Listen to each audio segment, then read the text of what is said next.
This is extreme minimalism. This is a practice of discipline. This is a practice of realizing that you do but no perfume. So no smelling good. No smelling good on this journey. Hey there, my handsome and pretty little Cobras, and welcome back to the Cobra's Nest. For those of you who are new, my name is Mignon Cobra and I make minimalism videos. So today's minimalism video is going to be an extreme minimalism video, which I think a lot of my more hardcore subscribers will enjoy. So I got 7 things that I want to talk about. I was a minimalist. So I'm a minimalist and have been a minimalist for 10 years, but I was an extreme minimalist for all of 2 years. I couldn't do more than that before I went insane, but I got my best tips to share with you guys. If that is currently where you are in your journey, or you're thinking of like upping your minimalism journey, these tips will definitely help you out.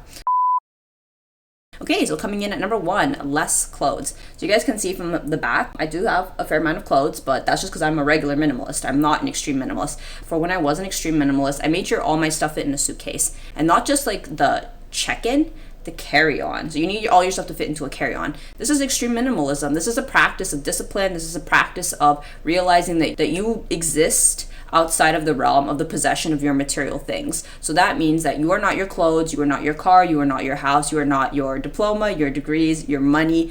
And that is a practice of why you make everything fit in a box or a suitcase. And this is actually something that I had learned in Buddhism, not really minimalism itself. And I think this definitely overlaps with essentialism if you're into that. But for me, I saw it as a practice of Buddhism, or a Buddhistic practice, which is to detach from the ego. So realizing that you still continue to exist, even if you own a small amount of material possessions, would be really, really good for your self-esteem, a practice in, becoming confident.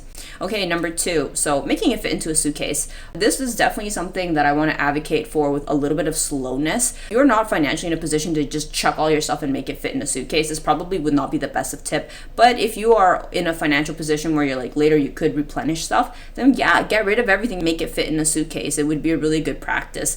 And if you feel like maybe 1 suitcase is not enough, maybe try 2 suitcases. Play around with it. Like, these are not like golden standards. These are just like guidelines. These are just suggestions. Everyone's minimalism journey is different, but if you're aiming for extreme minimalism and you're not really sure where to start, I would say try making everything fit into luggages, because the idea is that since this overlaps a lot with like nomad or like digital nomadism, is that you can pack up your stuff and just leave. So hence why it all fits in a suitcase. So give that a try. See how you like it. You may love it and never go back. I know some extreme minimalists. I still follow them on Instagram. They still live like that, and it's been like a decade. Or you might realize it's not for you, like what happened to me, but give it a try. Okay, coming in at number 3, it's okay to upgrade tech. I see that this is actually really common in the minimalism community. So some of these I'm not really speaking from my own personal experience, but it sort of kind of is, but also things that are really popular among extreme minimalists. So something I've noticed among extreme minimalists is the one luxury they seem to allow themselves is they allow themselves to have really good tech. So I guess it's kind of this idea that although the physical realm doesn't really have a lot of stuff, they definitely go hard on the tech. They live more in the digital realm. Again, this overlaps a lot with like digital nomadism. Yeah, they have like really good tech. They have the best of the best iPhone. They have an iPad mini. They have like whatever it is, 1 terabyte of storage. Like, they definitely allow themselves that luxury of better tech if they don't have a lot of possessions. I guess it kind of makes sense. If you're not really spending money on material possessions, you have a little bit more funds to go towards that. A lot of them also advocate for better tech because it's such a small thing, but it really adds quality of life. It's not lagging on you. You spend a lot of time on it. It allows for better performance, especially because a lot of extreme minimalists also do produce content. So it is still a tool. It is still machinery. It kind of sort of goes hand in hand. So if you're ever feeling like you needed a justification to get the new iPhone, if you're an extreme minimalist, welcome to the club. Okay, number 4, wear all black. So this one is not one that I follow. I don't care for this rule. I tried it. I hated it. Like, I absolutely hated it. But with that being said, if you are looking into extreme minimalism and not owning a lot of clothes, black is the way to go. Like, if you don't really know where to start, I would suggest with all black. And you might be wondering why. Well, if you don't have a lot of clothes, they will get used and dirtied a lot more faster and frequently and accumulate stains. So you really don't want to be wearing white if that's all that you own. I did extreme minimalism with white. It was both. Like, I had black and white before I became a beige minimalist. The white clothes got so tattered and nasty, especially if it's cotton, it's gonna start turning yellow. So I would definitely advocate to putting it in black. Black doesn't show as much wear and tear. It's a lot more rugged. So extreme minimalism will definitely overlap with that. And also, it's very fashionable.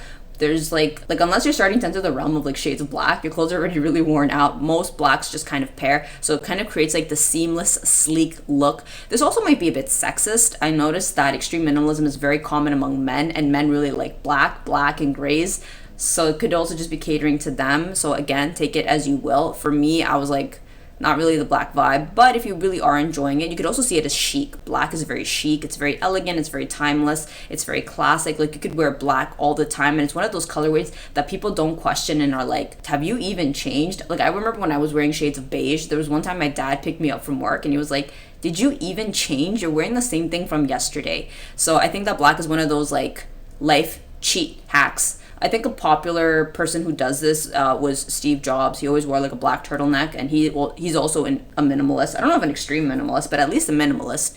So yeah, take that as you will. If you're a woman and you want to wear all black, just see it from the perspective of like time saving and very chic and elegant. Okay, coming in at number 5. So if you're going to be an extreme minimalist as a woman, this is a good practice of releasing your ego from your vanity, from your ego, from your face. So this is going to be no makeup, no perfume, no dyeing your hair. And this is just for extreme minimalism. I think there are extreme minimalists who do incorporate these things in their lives. So this is obviously a guideline, not a rule. But if you want somewhere to start, that would be a good place. So in my extreme minimalism, those are things that I eliminated. I got rid of no makeup, so I didn't wear makeup. I was also on a makeup no-buy project panning journey at the same time. So it's a good overlap. So there was none of that. No perfume. I also heard at the time perfume is really bad for your body. I wear a lot of perfume now, so not that helped, but no perfume. So no smelling good. No smelling good on this journey. And the last one is dyeing your hair. You get to enjoy your virgin hair. I enjoyed my virgin hair for 5 years, and it was chef's kiss. After this grows out a little bit more, I'm going back to my natural hair color because yeah, this ain't really the vibe. Like, I am looking like a raccoon. So no hair dye. And this includes women who are graying. And if you don't want to take my word for it, go follow some other extreme minimalists that were on a all gray hair journey. Some of them have actually abandoned that and went back to dyeing their hair. So again, take this as a grain of salt.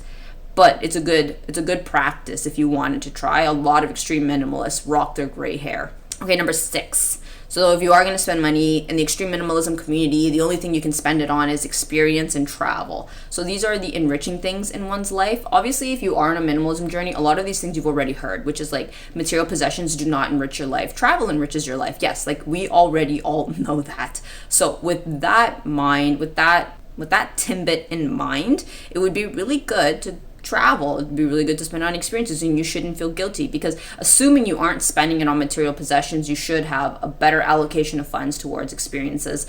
And there'll come a point where you kind of realize, you know what, I would like to spend some of it on my regular life, and I would like to upgrade some material possessions in my life. But in the meanwhile, while you are being an extreme minimalist, enjoy the journey, enjoy the travel, enjoy splurging on experiences, because you're not splurging on material possessions. Okay, and then number 7, declutter material things, but you also need to declutter your negative emotions and thought paradigms. So those are the things that really, really, really bog you down. And for me, it wasn't really a practice of minimalism in which I let go of these things. For me, it was a practice of Buddhism.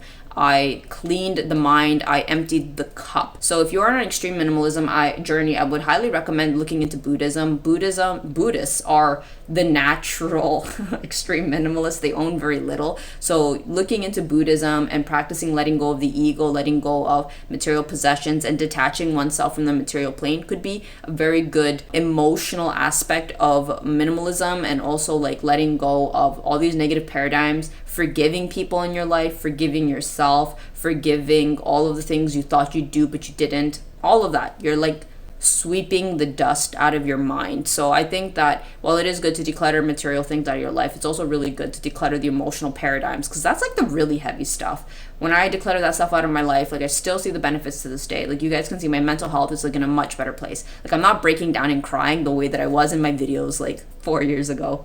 So I hope that you guys could have enjoyed this video. Happy extreme minimalism and decluttering, and I'll see you guys in my next one. Thanks for watching. Bye.